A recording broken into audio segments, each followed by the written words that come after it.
आहेत रंगा पतंगा या सिनेमाची ट्रू स्टोरी मी तुम्हाला सांगणार आहे, पण त्याआधी या सिनेमावर एक नजर टाकूया। तुझ्या घरापासून उत्तरेकडे 3 किलोमीटर अंतरावर तू शोध घे।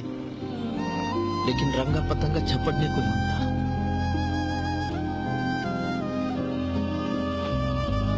छपडेंगे नहीं, छपडेंगे। रंगा पतंगा ही नावं आहेत दोन बैलांची।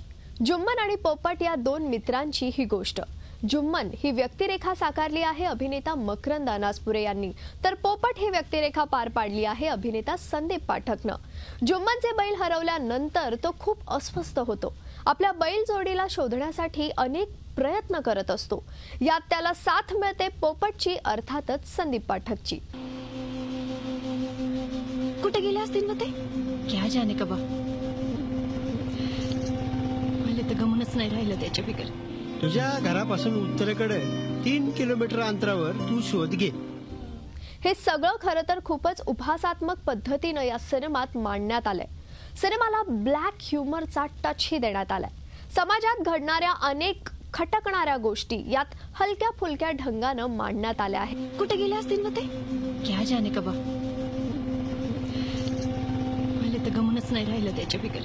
तुझ्या घरापासून उत्तरेकडे 3 किलोमीटर अंतरावर तू शोध घे। लेकिन रंगा पतंगा झपटने को नहीं था। अभिनेता मकरंद अनासपुरे आणि संदीप पाठक या दोघांच्याही वाट्याला अत्यंत महत्त्वाच्या भूमिका आहेत आणि या दोघांनीही अभिनयाची जबरदस्त बॅटिंग केली आहे। क्या जाने कबा। मला तर गमनच नाही राहिलं त्याच्या बिगर। तुझ्या घरापासून उत्तरेकडे 3 किलोमीटर अंतरावर तू शोध घे। लेकिन रंगा पतंगा झपटने को नहीं था।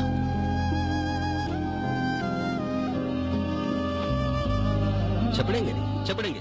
दिग्दर्शक प्रसाद नामजोशी यांनी सिनेमासाठी पटकथा आणि संवादही लिहिलेत। एक उत्तम आणि हटके विषय निवडून एक वेगळा प्रयोग करण्याचा प्रयत्न दिग्दर्शक प्रसाद नामजोशी यांनी केलाय। खरं तर सिनेमा पाहताना अनेकदा पिपली लाईव्ह या सिनेमाची ही आठवण झाल्याशिवाय राहत नाही। कुठे गेले असतील ना ते? क्या जाने कबा। मला तर गमनच नाही राहिलं त्याच्या बिगर। तुझ्या घरापासून उत्तरेकडे 3 किलोमीटर अंतरावर तू शोध घे। लेकिन रंगा पतंगा झपटने को नहीं था।